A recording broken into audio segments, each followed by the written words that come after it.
today we are just going to start third day of this chapter, democracy. In this class, we have to study continuously about different aspects of democracy. Democracy is a word which meaning is very vast. वैसे चीजों को define करना बहुत मुश्किल होता है, जिसके कार्य क्षेत्र दिन प्रतिदिन बढ़ते चले जाते हैं। उसके लिए उस शब्द को परिभाषा के अंदर बांधना बहुत कठिन कार्य है। उसके उपयोगिता को देखते हुए समय समय पर उसकी व्याख्या की जाती है, उसकी परिभाषा दी जाती है, और यह उपयोगिता कमिंग फ्यूचर में और बढ़ते जाने की संभावना है। आज हम लोग कुछ डिफाइनिंग वर्ड पर बात करेंगे। ये शब्द जानना बड़ा जरूरी है सिविक्स के क्षेत्र में कि referendum, what is referendum. Referendum की हिंदी होती है जनमत संग्रह। अब ये जनमत संग्रह क्या है? जनमत संग्रह कराने के लिए देश की किस जनता को हम ऑथराइज करें, ऑथराइज करने के लिए क्या क्राइटेरिया हो, क्या देश में रहने वाले सभी लोगों से विचार जाना जाए। तो हमारे भारत जैसे डेमोक्रेटिक कंट्री में यह अवसर 5 साल पर एक बार आता है। वह भी एक मुद्दा होता है कि हमारी सरकार कौन बने, हमारी सरकार कैसी हो, हमारे रिप्रेजेंटेटिव कैसे हो, और 5 साल तक हम लोग निश्चिंत हो जाते हैं अपना रिप्रेजेंटेटिव चुनने के बाद, और हमारे रिप्रेजेंटेटिव अपना काम करते रहते। हमको बीच से कोई भी रिफरेंडम जनमत संग्रह कराने की जरूरत नहीं है। एक बहुत बड़ा देश भारत, चाइना, रसिया ऐसे देशों में रिफरेंडम लाना साधारण बात नहीं है, क्योंकि इतने बड़ी जनसंख्या में पता ही नहीं चलेगा कि आखिर सरकार करना क्या चाहती है जिससे हमें अपना मत देने की जरूरत है। क्या हम एक जगह पूरे देश की जनता एकत्रित हो पाएगी अपना समर्थन या विरोध करने के लिए? अगर मीडिया इलेक्ट्रॉनिक एसेट के द्वारा हम गवर्नमेंट को अपने मन की बात बताएं, तो क्या यह संभव है कि इसमें देश की सभी जनता भाग ले सकती है? इसलिए बड़े देश के लिए रिफरेंडम सही नहीं है। छोटे देश लाइक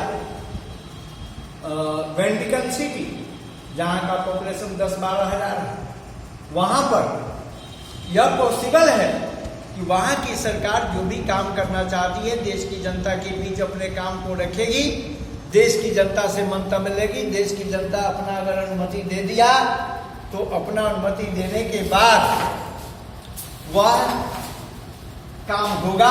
अगर देश की जनता की स्वीकृति नहीं मिली तो वह काम संभव नहीं है।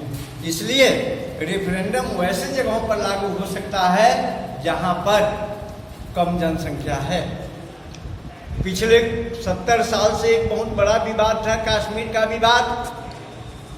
पाकिस्तान दुनिया के देशों के बीच जाकर कहता था कि पाकिस्तान कश्मीर में रिफरेंडम करा लें कि वहां की जनता किस देश को चाहती है, भारत में रहना चाहती है या पाकिस्तान में।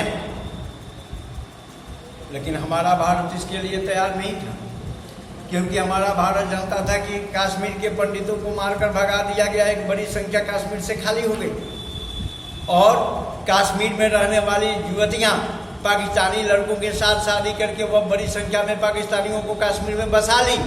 तो डेफिनेटली वहां रहने वाले लोग यही अपना मत देंगे कि नहीं, हम पाकिस्तान के साथ रहना पसंद करेंगे, भारत के साथ नहीं। इसलिए वहां रेफरेंडम कराना संभव नहीं है। यह समस्या थी कश्मीर में। तो रेफरेंडम चीज तो बहुत अच्छी है, सोच तो बहुत अच्छी है, कारगर भी है, लेकिन इसको लागू करने में व्यवहारिक कठिनाइयों की भी कमी नहीं है। काफी व्यवहारिक कठिनाइयां उत्पन्न होंगी। तो शायद अब मैं समझता हूं कि रेफरेंडम जनमत संग्रह दिस टॉपिक इज क्लियर। अब हम बात करने जा रहे हैं कैबिनेट की। कहीं भी जहां पार्लियामेंट्री गवर्नमेंट है, संसदीय प्रणाली है, वहां मंत्री हैं, और जहां मंत्री हैं उनका लेवल अलग है। स्टेट मिनिस्टर हैं, सेंट्रल मिनिस्टर हैं, कैबिनेट मिनिस्टर हैं। अब कैबिनेट की हिंदी होती है कबीना। कबीना वैसे मंत्री जो इंपॉर्टेंट पद पर हैं, इनकी संख्या कम होती है और प्राइम मिनिस्टर की निगरानी में इस कैबिनेट की बैठक किसी के भी आवास पर हो सकता है। इसके लिए कोई संसद भवन की जरूरत नहीं है। और कैबिनेट जो डिसीजन मानती है, मंत्रिमंडल के अन्य सदस्य भी डिसीजन पर अपना मुहर लगा देते हैं। जब प्रधानमंत्री जरूरत समझेगा तो कैबिनेट के अलावा भी अन्य मंत्रियों को सूचित करवा वहां बुला सकता है, अदरवाइज उनको वहां आने की जरूरत नहीं है। कैबिनेट के गिने चुने लोग देश के लिए बड़ा से बड़ा फैसला ले लेता है जो देश को मंजूर होता है। तब ये कैबिनेट मिनिस्टर देश के लिए इंपॉर्टेंट काम करते हैं। अब हम बात करते हैं डिक्टेटरशिप का। यह एक सरकारी तंत्र है, सरकारी व्यवस्था है, सरकार का एक स्वरूप है डिक्टेटरशिप, जिसकी हिंदी होती है तानाशाह। तानाशाह की उत्पत्ति कब हुई?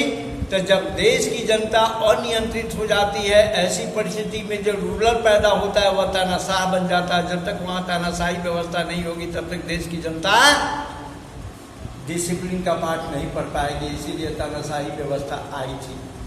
लेकिन तानाशाही व्यवस्था लॉन्ग लाइफ नहीं हो सकती है, क्योंकि मानव एक ऐसा प्राणी है जो हमेशा स्वतंत्र विचरण करता है और उसके मस्तिष्क पर किसी भी प्रकार का प्रतिबंध लगाया जाए तो उसका वह विरोध कर देती है। इसलिए दुनिया के बहुत सारे देशों में डिक्टेटरशिप था, जहां से बिल्कुल खत्म हो गया, और आज कुछ गिने चुने देश में ही डिक्टेटरशिप है। इसके बावजूद वहां की सरकार देश की जनता के लिए पूरा ख्याल रखती है। अगर देश की जनता के मनोनुकूल उन क्षेत्रों में काम नहीं हुआ तो फिर देश की जनता इस डिक्टेटरशिप को नकार जाएगी। A form of government in which a person or a group of a person possesses absolute power without effective constitutional limitation। constitutional limitation की इसमें कोई गुंजाइश नहीं रहती है डिक्टेटरशिप के अंतर्गत। डिक्टेटरशिप में समय और परिस्थिति के अनुसार जो क्विक निर्णय लिए जाते हैं सर्वमान्य बन जाता है। उसके लिए न तो जनता से राय ली जाती है, न कोई कैबिनेट की बैठक होती है, न अन्य मंत्रियों से सलाह ली जाती है। वहां का यूनिटी गवर्नमेंट स्वयं फैसला लेता है, वहां का हेड स्वयं फैसला लेता है कि उसको आगे करना क्या है। इस रूप में सरकार वहां चलाई जाती है। आज डिक्टेटरशिप के अधीन आप सऊदी अरबिया का नाम सुने होंगे। वहां का शासक किसी चीज के लिए बहुत ज्यादा वेट नहीं करता है। हर गलती की सजा उसी समय, उसी वक्त, उसी जगह पर मिल जाती है। तब रह गई बात कि अगर इसके हानि बहुत है तो इससे लाभ भी कम नहीं है। देश की जनता वेल डिसिप्लिन्ड हो जाती है, चोरी लूट मार हत्या का भय खत्म हो जाता है, एक दूसरे के प्रति जलनशीलता का भाव खत्म हो जाता है, क्योंकि सरकार उचित और अनुचित का फैसला देन एंड देयर करती है। अब एक टॉपिक और बच रहा है, वह है मोरालिटी। यह सबसे महत्वपूर्ण एसेट है, मोरालिटी। देश की जनता का मोरल, सरकार का मोरल, मंत्री का मोरल, नौकरशाहों का मोरल। जहाँ नौकरशाह का अभिप्राय है एग्जीक्यूटिव से, नौकरशाह का अभिप्राय है एसपी, कलेक्टर, ऐसे पद होल्ड करने वाले व्यक्ति से, जो जिनको मोरली काफी डेवलप होना चाहिए। सबसे बड़ा एग्जाम्पल अभी आप लोगों ने देखा कि इस कोरोना काल में सरकार हर कदम पर मदद करना चाहती थी देश की जनता का, लेकिन आपने देखा कि सरकारी पैसे का दुरुपयोग किस तरह से हुआ, और वास्तव में जिसके हाथ में जाना चाहिए वे सारे लोग वंचित रह गए। सड़क पर ट्रेनें दौड़ी, लेकिन राजनीतिक कुव्यवस्था के कारण मजदूर पैदल घर की ओर पलायन किए। इसमें सबसे बड़ी गड़बड़ी कहाँ से पैदा हुई? तो यहाँ सबसे बड़ी गड़बड़ी पैदा हुई एग्जीक्यूटिव की ओर से, और सबसे बड़ी गड़बड़ी पैदा हुई पॉलिटिकल पर्सनालिटी की ओर से। इसलिए मोरालिटी का ज्ञान सबके पास होना चाहिए, अपने नैतिक ड्यूटी का ज्ञान सबके पास होना चाहिए। एक डेमोक्रेसी तभी सफल हो सकता है जब व्यक्ति में मोरल हो, नैतिकता कूट कूट कर भरी हो, और देश की एक एक जनता यह अच्छी तरह से समझ ले कि इस देश के प्रति, अपने परिवार और समाज के प्रति उसकी नैतिक जवाबदेही क्या है, और उस जवाबदेही पर वह खरा उतरने की कोशिश करे। देश की भलाई उसी में है। इसलिए आज जिन हम 4 बिंदुओं पर अभी प्रकाश डालना चाह रहे हैं, इस चैप्टर का यह चारों बिंदु स्तंभ है, और इससे रिलेटेड और भी विशेष जानकारी के लिए हम लोग अगले क्लास में बात करेंगे। और फिलहाल हम यही कहना चाहते हैं कि जो इकोनॉमिक्स का 2 लेसन खत्म हो गया है, सिविक्स का 1 लेसन समाप्त है, उसका बारीकी से क्वेश्चन आंसर फेयर की कॉपी में आप बनाने का प्रयास करें। एनसीईआरटी बुक जो मेन बुक है उसके ईच और एवरी पैराग्राफ का स्टडी करें। वहाँ पर कुछ हार्ड वर्ड आएंगे, उसको सोल्व करने की कोशिश करें। कुछ स्पेशल इंफॉर्मेशन हैं उसको अंडरलाइन करें, और उससे रिलेटेड आप क्वेश्चन फॉर्म करें कॉपी में, और उसी अंडरलाइन वर्ड से उसका आंसर तैयार करें। इस प्रकार से each and every chapter you have formed more than 200 questions. If you are capable to give the answer of this 200 questions, this chapter is completely understood by you. Thanks. We will meet next class.